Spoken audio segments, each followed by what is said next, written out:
tinanggal na storm warning, pero sa ngayon, ang public storm warning signal number 3 ay nakataas na lamang sa Quirino, Nueva Vizcaya, Ifugao, Mountain Province, Ilocos Sur, Benguet, La Union at Pangasinan.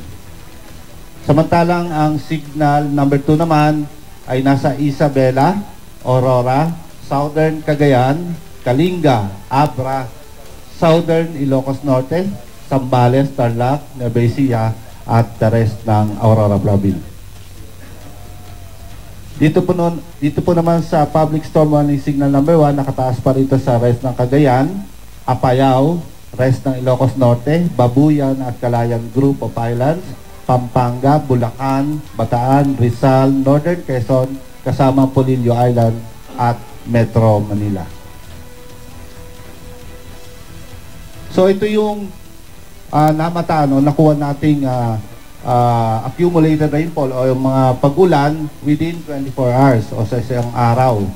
So dito sa Zambales, nakakuha tayo ng 72.8 mm, Dagupan 98.6 mm, Baguio 73.8 at Cabanatuan 76.8. Dito lang tayo sa Dagupan nakakuha ng medyo mataas-taas. At maximum sustained winds naman at gustiness, nakuha natin to sa Valera Station kaninang alas 3 na nasa 75 kph ang kanyang maximum sustained winds at kanyang gustiness na 125. Ganun din sa Kasiguran, 75 km/h.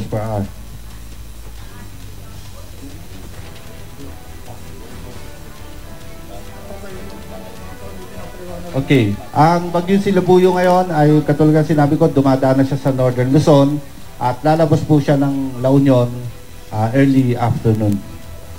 Ngunit patuloy pa rin mararanasan itong nasa Northern Luzon ang masungit na panahon dulot ni Bagyong Labuyo at inaasahan pa rin yung mga pagbaha at pagguho ng lupa doon sa mga areas na yon. So ngayon medyo saturated na yung lupa at ang Northern Luzon, alam natin marami pong kabundukan dyan. So prone sila sa tinatawag nating landslides.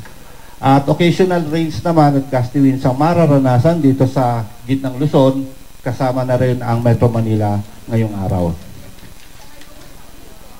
Ang habagat naman ay nakakaapekto dito po sa Southern Luzon, kasama na rin itong Western Visayas. At inaasahan natin sa mga areas na yan, magkakaroon ng mahina hanggang sa katamtamang pagulan.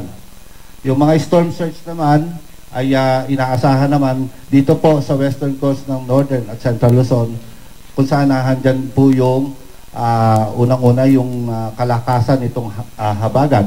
Samantalang patuloy pa rin ang aming paalala na huwag po munang maglayag sa karagatan na kung saan nahandyan po yung lakas ng habagat dito po sa may seaboards ng Southern Luzon. So, inaasahan natin na lalabas siya bukas ng umaga dito sa Philippine Area of Responsibility at dahil po rito, inaasahan natin na sa bandang hapon bukas magkakaroon na po ng improvement ang weather condition dito sa Metro Manila at sa ibang bahagi. So yun lang po. Maraming salamat sa inyong lahat. At yan po ang press conference na isinagawa ng Pag-asa at ayon nga sa kanila ay bukas maasahan ng tuluyan ng lalabas ng Philippine Area of Responsibility itong Bagyong Labuyo at inaasahan naman na sa bandang La Union ay inaasahan na lalabas ito mamaya early this afternoon ayon po sa Pag-asa.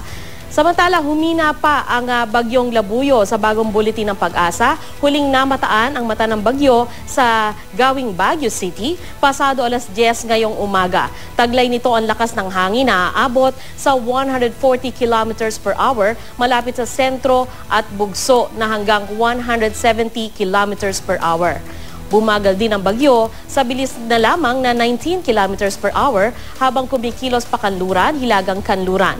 Nakataas ang storm signal number 3 sa Quirino, Nueva Vizcaya, Ifugao, Mountain Province, Ilocos Sur, Benguet, La Union at Pangasinan.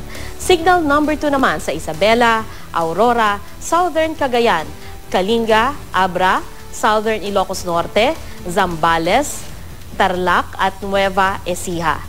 Itinaas naman ang signal number 1 sa nalalabing bahagi ng Cagayan, sa buong probinsya ng Apayao, rest of Ilocos Norte, sa mga isla ng Babuyan at Calayan, Pampanga, Bulacan, Bataan, Rizal, Northern Quezon, kasama ang Polillo Island at dito sa Metro Manila.